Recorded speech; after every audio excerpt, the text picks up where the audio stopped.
following is a production of the Department of Broadcasting and Journalism at Western Illinois University.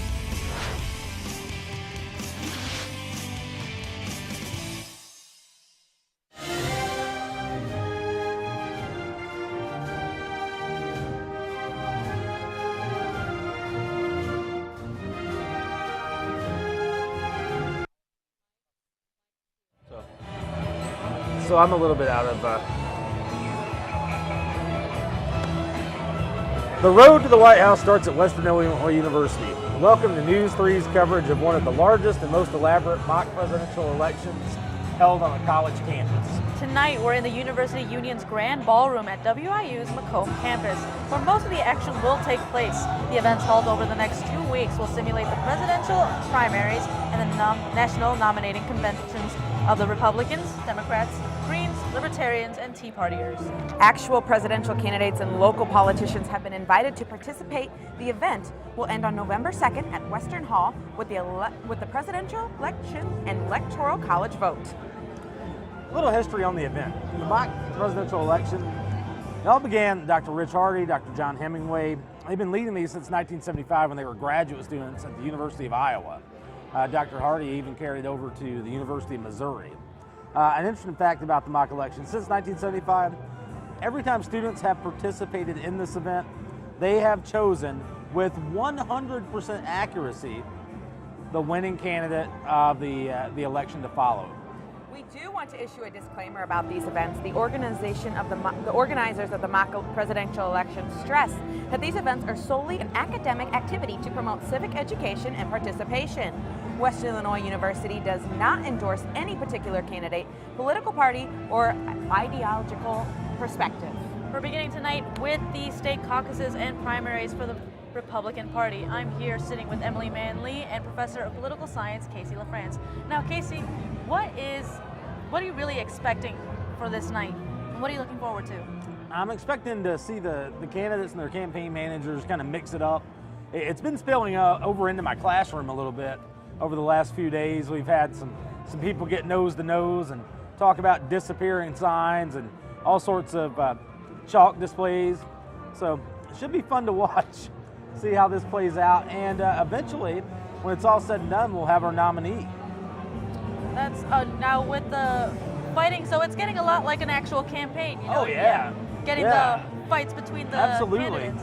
We have students saying, "Hey, you took my sign down. Why did you do that?" And, I thought we were on the same team. And there was actually some campaigning going on just on the sidewalks on campus. You know, very vulgar words. Yeah. And Rick Hardy sent out an email how campaign people can't do that anymore. Yeah, it's amazing how a few people can ruin everything for everybody. And I think it really gets down to the fact that the students are participating full force in this event, as they would, you know, in campaigns. They're not necessarily nice all the time. There's sometimes insults, feelings hurt, but that's how the game rolls. That's what we expect out of our campaign. Absolutely.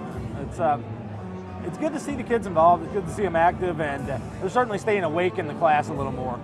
That's right. We have a couple things, though, that we can talk about tonight social media-wise. You can follow us along on the mock presidential election on social media. The official hashtag for these events is hashtag WIUNPE. And you can follow us. We bring you tonight's events on Facebook and Twitter. Find us at News3WIU. Your questions or comments might be used during our coverage, and we would love to hear from our audience. I think it'd be really good. Get topics going for us to talk about. We had a couple of Tuesday night, talking about what Hillary Clinton didn't do that they wanted to see and hear. And, even Michael Quigley was saying that it was a great night. And I think Tuesday night was really good. I thought that it really brought, it kind of took a whole new perspective of how these students have really stepped up to their full potential of wanting their candidates to win. Well, we got some of the best student leaders on campus involved with this mock presidential election. You'd mentioned Student Board of Trustees member, current political science graduate student, ROTC colonel. I think Mike Quigley does about everything, and he's got a hand in this, working as Dr. Hardy's graduate assistant, kind of behind the scenes.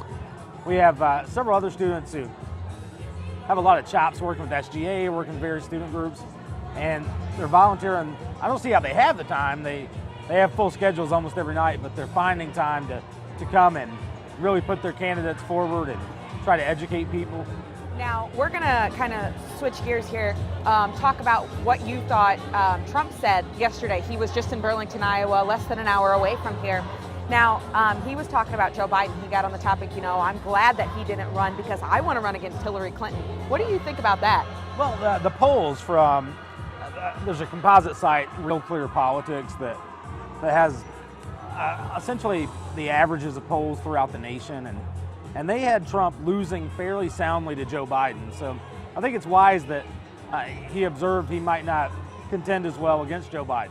He still has a slight edge over Hillary Clinton, but there's still plenty of time. We're very early on in this process, and we can't make any predictions just yet. We'll leave that to the students here in a couple days. Now, what do you think it is about Hillary Clinton that has her kind of going under the polls when it comes to Trump? What advantages does he have over Hillary? Well, I'm not sure it's about advantages that he has over her per se. Right now, she's mired in scrutiny over several different events.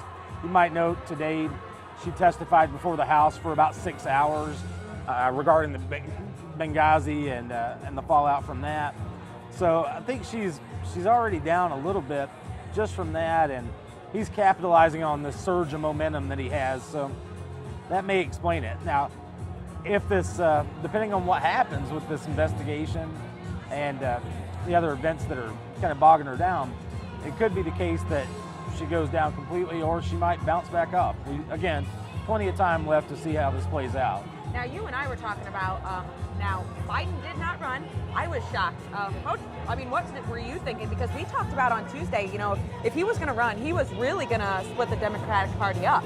I really didn't think he was going to run. I had a feeling that with all the drama that he's been facing, he would just kind of let it slide. And also, I think he felt like he was a little too late in the game to really actually announce his candidacy. But we're actually going to go with Eric, a field reporter, who is going to talk to Rick Hardy, the director of this wonderful mock presidential election. Hey, thanks, guys. I'm here with Dr. Hardy. And Dr. Hardy, can you talk a little bit about what goes on behind the scenes of creating this mock presidential election? Well, I don't know if we got enough time for that, but it starts very early, and we start reserving rooms. We start talking to faculty and students, student groups, every student group on campus that we could find, college Democrats, college Republicans, the usual groups, and we tried to let them know what we can do to engage them. Obviously, the broadcasting department has played a vital role, journalism as well, so it's a real team effort here. And with today's the caucuses and primaries, what's the difference between the two of those? Well, every state gets to determine how they're going to select delegates to the national convention, and those are allotted by the national parties. Some states have caucuses where people go out and talk, and then they stand up or raise their hand and vote. It's pretty open. The other states have primaries, and just like any other election, the people get to vote. It's a secret election, a secret ballot. So tonight, wherever you see a ballot box, that's a primary. Where you don't see a ballot box, those are students going to be able to discuss things and raise their hand, and they have to get a minimum of 15% in order to get the delegate votes. So differences, but they end up about the same results, I think. Thank you very much, Dr. Hardy. Back to you guys. Thank you so much, Eric. Before we get going on tonight's festivities, we're going to look at the schedule for tonight real fast. It's just like Tuesday night. We're going to have the Republicans from 5 to 7, and then we will have an hour break, and then we will come back from 8 to 10. Tonight, state caucuses and primaries. Now, before we go, it looks like we're going to start here. We'll come back on what the difference is between state and caucus. Caucuses and primaries after we come back. Please be seated. Will you please take your respective places? And good evening and welcome to the 2015 mock presidential election, where the road to the White House begins at Western Illinois University. This is tonight the Republican caucuses and primaries. We will begin, as always, with the presentation of the colors by members of the WIU Orazzi Brigade and the singing of the national anthem by members of the university singers. If you would please rise. Gentlemen, remove your caps, and please remain standing until the colors have exited the hall. Thank you.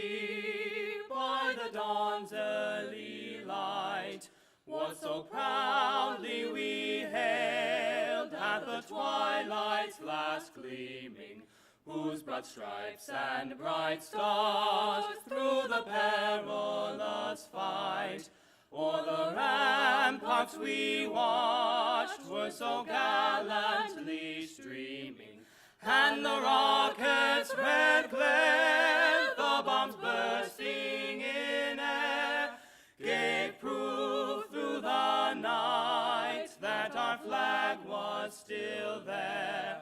Oh, say does that star-spangled banner yet wave o'er the land of the free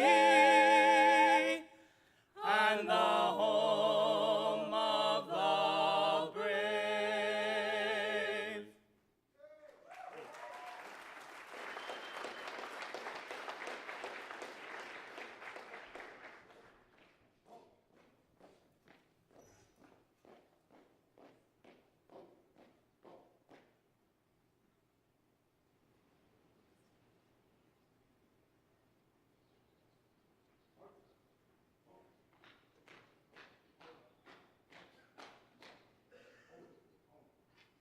Please be seated.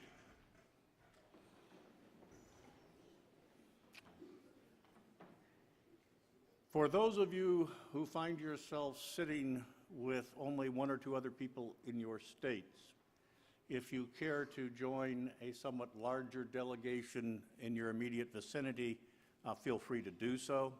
You may as well have somebody, we're here to debate issues, you may as well have somebody to debate with, as opposed to just talking to yourself. It is my pleasure to introduce Rick Hardy, who is one of the guiding lights of this.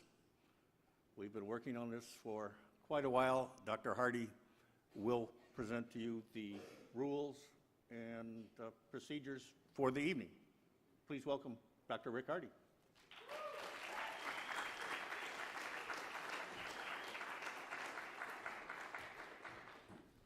Well, good evening. Are there any Republicans here? I think we can do better than that. Any Republicans here? All right. Now, this evening is about selecting delegates to the Republican National Convention. And that will take place next Tuesday. And at the convention, you will select your standard bearer, that is, the person that's going to represent the presidential top of the ticket, and you'll select a vice president, and you'll also write a platform. Tonight, what you're going to be doing is selecting the delegates, in a sense, voting on how many people are going to represent each candidate tonight in the following process. Some of you are sitting at a place where there is a ballot box. That means you are at a presidential primary, preference primary. A primary is where people who register as Republicans, in this case, will then cast their vote for the person that they want to be their nominee. And then we'll count the ballots, and then we'll go from there. Some of you are sitting at a place where there are caucuses. For example, Iowa has a caucus, New Hampshire has a primary. A caucus is simply a place where people gather. Could be at any location. It could be at a church. It could be at a person's home. It could be the library, a school. And people get a chance to talk about their views on the various candidates. And then you take kind of an informal poll. People either raise their hand or they might stand up. When they say, who wants to vote for candidate A? Then people would stand up, and you continue. Normally, you have to have 15% in a caucus, 15% of the people there for your party, for your person to be counted. If not, you can join another, and you go on so forth until you come up to the number that is representative of your state. Now, if you'll notice that all the states are a little bit different. Now, right now tonight, because there are other events going on, I assume, and because we assigned states by your classes, some classes are here tonight, some classes opted perhaps not to show up. Well, that's part of democracy, isn't it? Some people show up, some people don't. We're glad that you're here. So what we're doing is we're moving some of you around right now. Alex is helping with this, and some of our assistants, Dan and Aaron and others, are moving some of you around so that we have some representation tonight. And at the conclusion of our keynote speaker, and then we will move into the speeches, brief speeches on behalf of each of the candidates, and then we'll begin the voting. And you'll have a chance to vote for the person that you think should represent your party in your state. And now, one last thing.